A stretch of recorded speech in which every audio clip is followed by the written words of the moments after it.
नमस्कार मित्रों, मैं अंजलि कुमारी स्वागत करती हूँ आपके अपने चैनल साहित्य अंजलि में। आज मैं कक्षा 9 की जो पाठ्य पुस्तक है हिंदी, उसका चैप्टर 10 है निम्मों की मौत पर, जिस चैप्टर को विजय कुमार जी ने लिखा है और यह एक काव्य खंड है। तो इस चैप्टर का सभी प्रश्नों का प्रश्नोत्तर करवाने जा रही हूँ। चलिए प्रश्न संख्या 1 की तरफ। प्रश्न संख्या 1 है कि निम्मो समाज के किस वर्ग का प्रतिनिधित्व करती है। तो निम्मो जो है ना, वह समाज के सबसे निम्न वर्ग का प्रतिनिधित्व करती है, जो श्रमिक है। श्रमिक वर्ग से यह काव्यखंड लिया गया है। उसे अपने श्रम के बदले में कुछ नहीं मिलता है, बल्कि यातनाएं ही मिलती है। श्रमिक वर्ग को काम के बदले पूरा पारिश्रमिक तो नहीं मिलता है, साथ ही कार्य में थोड़ी सी भी गलती होने पर लानते, गाली, लात और घूसे इत्यादि खाने पड़ते हैं। निम्मो शोषित वर्ग का प्रतिनिधित्व करती हुई एक नौकरानी है, जिसे श्रम का उचित मूल्य नहीं मिलता है। प्रश्न संख्या 2 है कि कवि ने निम्मों की तुलना भींगी हुई चिड़िया से क्यों की है। तो कवि जो है ना, वो निम्मों की तुलना भींगी हुई चिड़िया से इसीलिए की है क्योंकि जिस तरह भीगी हुई चिड़िया उड़ने में असमर्थ होती है, जब चिड़िया भीग जाती है ना तो उड़ नहीं सकती है, वह पंख सूखने के बाद ही अच्छी तरह से उड़ पाती है। उसी तरह की स्थिति निम्मों की है, जो कितनी भी कोशिश करके भी उस दलदल से बाहर निकल कर नहीं आ सकती है। इसीलिए कवि ने निम्मों की तुलना भींगी हुई चिड़िया से की है। प्रश्न संख्या 3 है कि निम्मों को जो यातनाएं दी जाती थी, उसे कविता के आधार पर अपने शब्दों में व्यक्त करें। तो निम्मों को जो यातनाएं दी जाती थी, उससे महानगरों के असंवेदनशीलता का पता चलता है कि महानगर में किस तरह के व्यक्तित्व वाले लोग रहते हैं, इसका पता चलता है। और निम्मो अंधेरे कोने में दुबक कर सूखी रोटी और 3 दिन पुराना साग चोरों की तरह खाती थी। उचित कार्य के बदले उचित पारिश्रमिक न मिलना शोषण है। जो काम लोग करते हैं, अभाव बस काम करते हैं, और जब काम करते हैं तो उनको पारिश्रमिक मिलनी चाहिए ना, उनको मेहनत का फल मिलना चाहिए। पारिश्रमिक का अर्थ हुआ जो परिश्रम किए उसका फल मिलना चाहिए, उसके मुआवजे में पैसे मिलने चाहिए, खाने मिलने चाहिए, कपड़े मिलने चाहिए, लेकिन निम्मों को कुछ नहीं मिलता था। उनको शोषण ही शोषण किया जा रहा था। और निम्मों के साथ प्रतिदिन, एक दिन की बात नहीं थी, प्रतिदिन यही होता था। कई सालों तक उसने अपनी माता को चिट्ठी नहीं लिखी थी, ना ही टेलीफोन से बात करने दिया जाता था, और सभी भौतिक सुविधाएं रहते हुए भी उसे वंचित रखना पूंजीपति वर्ग का सोच है। कवि विजय कुमार जी कहते हैं कि घर में तो टेलीफोन था, बट निम्मों को माँ से बातें नहीं करने दिया जाता था। यह शोषण नहीं तो और क्या है। और इतना सब कुछ करने के बाद भी क्या था, मालिक का मन नहीं भरता था। इसके बावजूद भी लानते, गालियां, लात, गुस्से सब उसको मारा जाता था और निम्मो इसको सहती थी। मालिक गद्दी पर सोते हैं, उसके लिए एक चादर भी मौजूद नहीं है, वह ठंडे फर्श पर सोती है। वह खाली जगह जो होता है ना, उस पर कुछ बिछाकर भी नहीं, ठंडे फर्श पर सो जाती है। वह सामान्य उम्र भी नहीं जी पाती उन यातनाओं के कारण। यहाँ पर लेखक कहना चाहते हैं कि एक आदमी का एज होता है ना जीने का, तो उतने समय तक भी वो नहीं जी पाती, कैसे जिएगी। सूखी बासी रोटी खाती है, बासी साग खाती है, तो कैसे जी पाएगी। और क्यों नहीं जी पाती है, तो यातनाओं के कारण। वह रेत की दीवार की तरह भड़बड़ा कर गिर जाती है। और कवि कहते हैं कि महानगरों में उसकी मृत्यु का कोई मतलब नहीं है, क्योंकि वह निम्न वर्ग से आती है। महानगर में अगर नेता मर जाए, फिल्म स्टार मर जाते हैं, तो क्या ये हुआ, चर्चा का विषय बन जाता है। लेकिन वह श्रमिक वर्ग से है, इसीलिए महानगर में यातनाओं को सहते सहते निम्मो मर जाती है, लेकिन उसका कोई मतलब नहीं निकलता, क्योंकि वह श्रमिक वर्ग से है, निम्न वर्ग से है। प्रश्न संख्या 4 है कि थमी हुई हिचकियां उसके पीहर तक चली आती थी, से कवि का क्या अभिप्राय है। तो जब रोती थी ना निम्मो, तो उसके पास हिचकियां आती थी, और उसकी थमी हुई हिचकियां उसके पीहर तक, मतलब उसके ससुराल तक, पीहर का अर्थ होता है ससुराल, तो थमी हुई हिचकियां उसके ससुराल तक चली आती थी। से कवि का क्या अभिप्राय है? तो निम्मो को जो यातनाएं मिलती थी, कष्ट दिए जाते थे, उस कष्ट की सिसकियां आवाज उसके ससुराल तक पहुंचती है। जब मनुष्य को कोई भारी दुख होता है तब हिचकियां आती है। साधारण मनुष्य के आमतौर पर सामाजिक जीवन में भी जब कोई भारी दुख यातनाएं मिलती है तो अपने आप रोते रोते के हिचकियां आ जाती है, जिसमें न ठीक से रोने की आवाज निकलती है और न ही ठीक से रो पाते हैं लोग। उसे सब काम करने के बावजूद लानते, गालियां, घूसे सहने पड़ते थे, और शहरों में निम्न वर्ग के प्रति खास दृष्टिकोण है, जिसके कारण शोषण होता है। उसे न चिट्ठी लिखने दिया जाता था, न टेलीफोन करने दिया जाता था। संवादहीनता की स्थिति में व्यक्ति और कमजोर हो जाता है। मान लीजिए कि सूखी रोटी मिलती थी, बासी खाना मिलता था, इतना तक चल सकता है, लेकिन कहीं का संवाद मिले भी नहीं और कहीं से संवाद जाए भी नहीं, तो उस स्थिति को संवादहीनता कहा जाता है। और जब व्यक्ति का कहीं से कोई समाचार मिले नहीं, यहाँ का समाचार वहां नहीं, वहां का समाचार यहाँ नहीं पता चले, तो उस स्थिति में व्यक्ति और कमजोर हो जाता है। कोई भी व्यक्ति हो, बहुत टूट सा जाता है, कमजोर हो जाता है। और खास करके निम्मो के साथ भी ऐसा ही हुआ। उसे पीहर की कोई खबर नहीं थी और न ही उसकी खबर पीहर को थी, तो वह न ठीक से रो पाता है, उसी क्रम में उसे न ठीक से रोना आता है और न ठीक से वह हिचकियां थम पाती है और वह कुछ नहीं कह पाता है। प्रश्न संख्या 5 है, इस कविता के माध्यम से कवि ने समाज के किस वर्ग के प्रति अपनी सहानुभूति प्रकट की है?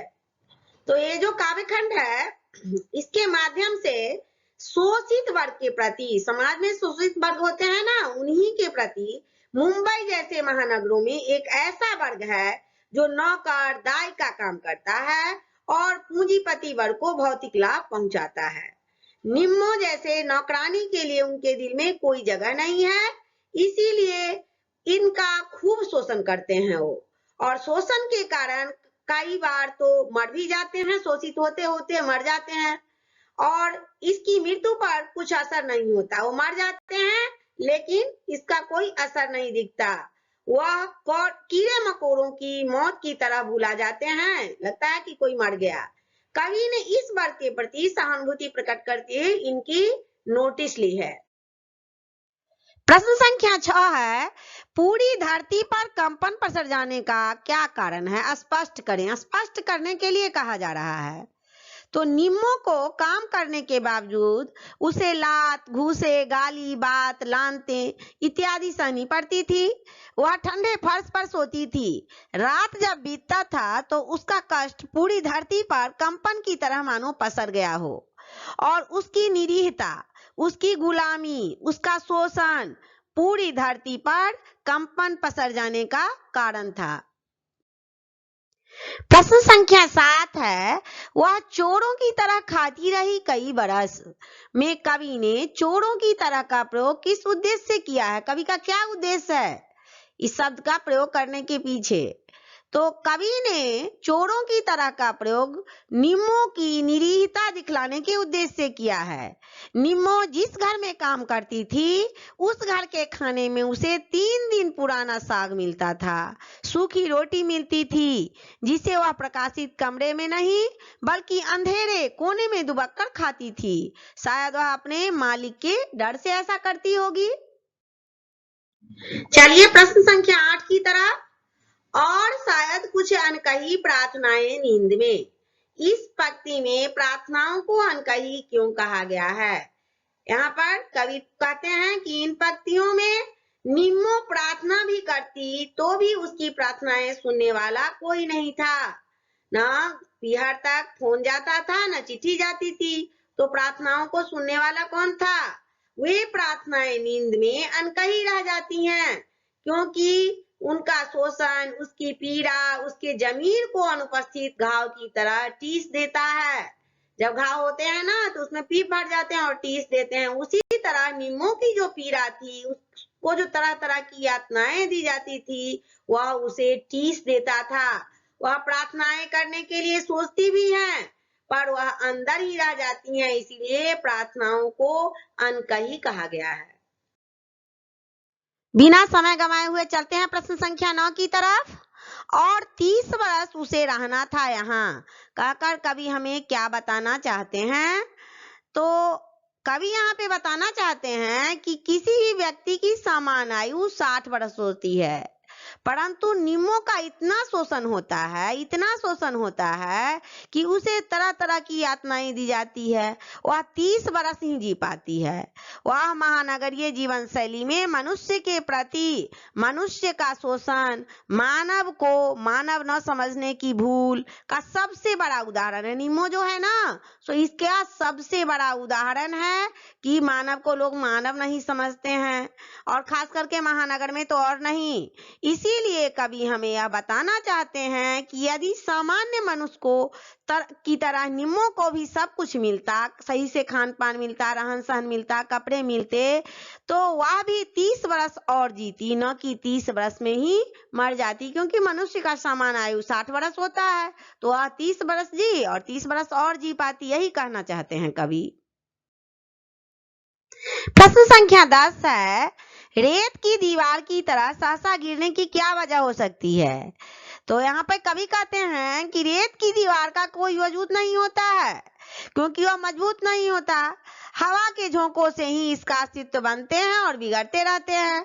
अगर तेज हवा है ना, तो रेत की दीवार तुरंत गिर जाए। निम्मो भी इसी तरह के जीवन जीने को अभिशप्त है। न उसे ठीक से भोजन मिलता है, न उसे फोन करने दिया जाता है, बस काम करते रहना ही उसकी जिंदगी है। उसका अपना कोई अस्तित्व नहीं है, इसीलिए वह पीड़ा सहन करते कमजोर होकर जिस तरह रेत की दीवार भरवाकर गिर जाती है, उसी तरह निम्मो भी मर जाती है। प्रश्न संख्या 11 है कि निम्मो की मौत पर शीर्षक कहां तक सार्थक है? तर्क सहित उत्तर दें। यहाँ इस जो काव्यखंड है उसका शीर्षक ही है निम्मो की मौत पर, तो यह कहां तक सार्थक है पूछा जा रहा है। तो निम्मो एक आर्थिक विपन्न औरत है जो मुंबई जैसे महानगर में दाई किसको कहा जाता है? नौकरानी को कहा जाता है। तो मुंबई जैसे महानगर में नौकरानी का काम करती है। वह जिस मालिक के यहाँ काम करती है वह निम्नों का भरपूर शोषण करते हैं, श्रमिकों का भरपूर शोषण करते हैं और काम करवा लेते हैं। न ठीक से खाना देते हैं, न किसी से मिलने देते हैं, न सही से कपड़ा देते हैं। काम करने के बावजूद उसे तरह तरह के जुल्म सहने पड़ते हैं, लानत, घूसे, गालियां, तो उसकी जीवन संगनी बन गई है। विजय कुमार जी कहना चाहते हैं कि इन यातनाओं के कारण निम्मो सामान्य मनुष्य की औसत आयु 60 वर्ष भी नहीं जी पाती है और 30 वर्ष में ही निम्मो की मौत हो जाती है। कवि को महानगर की असंवेदनशीलता से बहुत कष्ट होता है कि वहां महानगर में कैसे कैसे व्यक्ति रहते हैं जिसमें थोड़ी भी संवेदनशीलता नहीं है, और श्रमिकों का कितना शोषण करते हैं वो, इससे उनको बहुत कष्ट होता है। और वह उसके श्रद्धांजलि में, जब निम्मो मर जाती है ना, तो निम्मो के श्रद्धांजलि में कविता लिखते हैं, और इस तरह निम्मो की मौत पर शीर्षक जो है ना वह बिल्कुल सार्थक है। प्रश्न संख्या 12 है, यह शरीर जो 30 वर्ष से इस दुनिया में था और 30 वर्ष उसे रहना था यहाँ, तो यहाँ निम्मो का कौन सा दर्द अव्यक्त होता है? यहाँ यही पूछा जा रहा है। तो इसका उत्तर है कि इसके पीछे सबसे बड़ा कारण शोषण है। निम्मो को न ठीक से खाना दिया जाता था, न किसी से मिलने दिया जाता था। वह 3 दिन की सूखी रोटी और 3 दिन पुराना साग खाती है, परंतु वह भी संतुष्ट होकर नहीं। वह बासी खाना खाती है लेकिन संतुष्ट होकर की नहीं, बल्कि चोरों की तरह वह अंधेरे कोठरी में जाके खाना खाती है, चोरों की तरह। उसे लानत, गालियां, लात, गुस्से रोज पड़ते थे। प्रतिदिन का यह रूटीन हो गया था। भोजन एवं स्वास्थ्य मन के अभाव में, जब कोई किसी का मन खुश रहेगा तब न भोजन मिलता था, न मन खुश रहता था, उसके अभाव में कोई भी अपनी पूरी आयु नहीं जी सकता। निम्मो ही को क्या, कोई भी नहीं जी सकता अपनी पूरी आयु। और निम्मो के साथ ऐसा ही हुआ। निम्मो की आर्थिक विपन्नता उसे गुलामी शोषित बने होने पर मजबूर करती है। निम्मो क्यों करती थी? निम्मो क्यों नौकरानी का काम करती थी? क्योंकि उसके पास आर्थिक विपन्नता थी, उसे पैसे की जरूरत थी। घर में क्या था? घर में पैसों का अभाव था और इसके कारण वह गुलामी और शोषित जीवन जीने के लिए मजबूर थी। इसीलिए वह एक सामान्य मनुष्य की औसत आयु भी नहीं जी पाती है और 30 बरस में ही मर जाती है। तो इस काव्य खंड का यह अंतिम प्रश्न था। अगर आप लोगों को यह वीडियो जो है सो थोड़ा भी हेल्पफुल लगे, थोड़ा भी मदद करे, तो आप वीडियो को लाइक करें, चैनल को सब्सक्राइब करें तथा अपने दोस्तों में शेयर करें। तब तक के लिए जय हिंद, जय भारत।